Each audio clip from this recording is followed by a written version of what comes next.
Hello বন্ধুরা, welcome to simple cooking with Moumita. আজ আবারও একটি নতুন রেসিপি নিয়ে চলে এসেছি।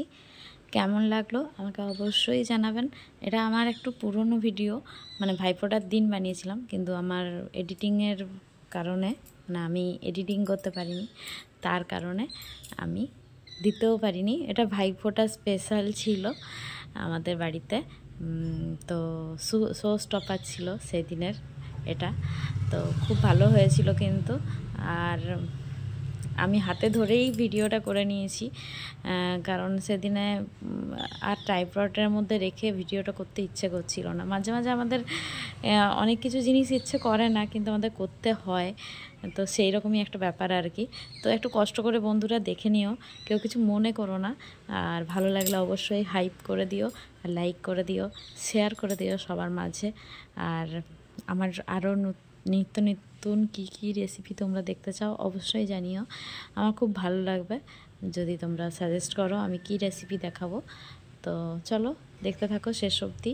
প্রথমেই দেখতে পেলে আমি চিংড়ি মাছগুলোকে নুন হলুদ মাখিয়ে আর ভেজে নিচ্ছি। এটা হচ্ছে গলদা চিংড়ি। তো গলদা চিংড়ির মালাইকারি বানিয়েছি আজকে আমি। অবশ্যই আমি জানি তোমাদের খুবই ভালো লাগবে রেসিপিটা দেখে। তো চলো বন্ধুরা, সঙ্গে থাকো, পাশে থাকো শেষ অবধি। আর এই দেখো, আদা কাঁচা লঙ্কা আর রসুন একটা পেস্ট বানিয়ে রেখেছিলাম, তার মধ্যে একটু ধনে জিরে গুঁড়ো দিয়ে দিয়েছিলাম, সেই পেস্টটা আমি এখানে দিয়ে দিলাম। ঠিক আছে। আর চলো আজ তোমাদের সাথে আর রেসিপি নিয়ে না বলে টমেটো কুচি দিয়ে দিলাম। দেখো, রেসিপি নিয়ে কিছু না বলে চলো আজ একটা তোমাদের গান গেয়ে শোনাই। মন থাক আড়ালে, মাঝে মাঝে ছুতে আসা, জানি হাত বাড়ালে ধরা দেবে ভালোবাসা।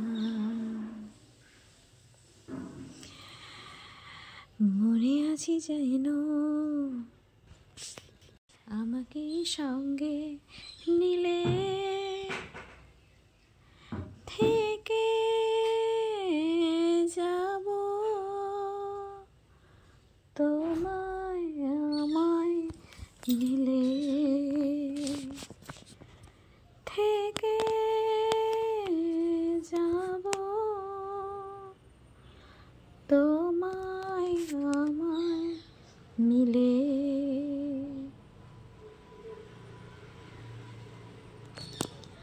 গলার অবস্থা ভালো নেই, একটু গিয়ে শোনালাম, কেমন হয়েছে জানি না। তো জল দিয়ে দিলাম, দেখতেই পেলেন। আর এবার ভেজে রাখা চিংড়ি মাছগুলোও দিয়ে দিলাম। মাঝে মাঝে গান গাইতে ইচ্ছে করে, কিন্তু ভালো খুব একটা যে হয় তাও নয়, চেষ্টা করি গাওয়ার, কারণ গানটা আমার খুবই প্রিয়।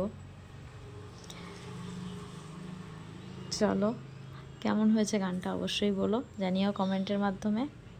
তোমাদের কমেন্টগুলো আমার পড়তে খুবই ভালো লাগে। অবশ্যই পাশে থেকো, আমিও তোমাদের পাশে আছি। আর দেখো, এবার নারকেলের দুধটা আমি বানিয়ে রেখেছিলাম সেটা দিয়ে দিলাম।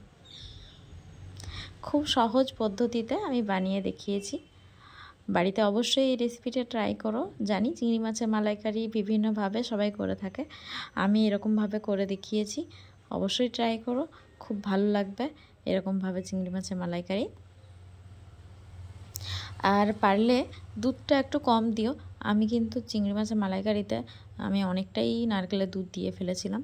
আমি মানে একটা গোটা নারকেলকে আমি মানে দুধটা বানিয়েছিলাম একটা গোটা নারকেল দিয়ে। তো হাফ নারকেল দিয়েও কিন্তু হয়ে যাবে, আমি যেটা দেখলাম। আমি বানিয়ে যেহেতু রেখেছি, আর নারকেলের দুধ তো মানে থাকে না, তাই আমি দিয়ে দিয়েছি। একটু সামান্য পরিমাণ চিনি দিলাম। এবার দিলাম গরম মশলা। অবশ্যই এটা বানিয়ে দেখো বাড়িতে। যারা এখনও অবধি চিংড়ি মাছের মালাইকারি মানে ট্রাই করনি, তারা অবশ্যই কিন্তু এটা বানিয়ে দেখো, খুব ভালো লাগে। আমার তো পার্সোনালি খুব ভালো লাগে। একটুখানি ঘি দিয়ে দিলাম, মানে বড় চিংড়ি মাছ তো চট করে বাড়িতে আনা হয় না, কিন্তু বড় চিংড়ি মাছ এলে কিন্তু এরকমভাবে একবার বানিয়ে দেখো অবশ্যই সবাই। ভালো লাগলে লাইক, কমেন্ট, শেয়ার, সাবস্ক্রাইব করতে একদম ভুলবে না। সাবস্ক্রাইব করে পাশে থাকা বেল আইকনটি অল করে রাখলে আমার ভিডিওর প্রত্যেকটি নোটিফিকেশান সবার প্রথমে তোমার কাছে পৌঁছে যাবে। সবাই ভালো থেকো, সুস্থ থাকো, ভালো খাও, ভালো খাওয়াও। আর সেদিনে বানিয়েছিলাম ঝুড়ো আলু ভাজা, পোলাও, চিকেন আর এই চিংড়ি মাছের মালাইকারি।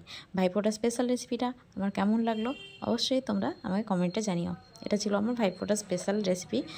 তো সরি লেট হয়ে গেল, লেট হওয়ার জন্য আমি দুঃখিত, কিন্তু কিছু করার নেই আমার। আমরা একটু বাইরে গেছিলাম তাই আমি দিতে পারিনি এতদিন ধরে। সবাই পাশে থেকো, সাথে থেকো। সবাইকার জন্য অনেক অনেক ভালোবাসা। আরও সামনে পুজো আসছে, আরও নতুন নতুন রেসিপি দেখতে পাবে সামনে। তো আজকে এই পর্যন্তই, দেখা হচ্ছে আবার অন্য ভিডিওতে, অন্য কোনো দিন, অন্য কোনো সময়। ততক্ষণের জন্য আজকের মতো বিদায় নিলাম, টাটা।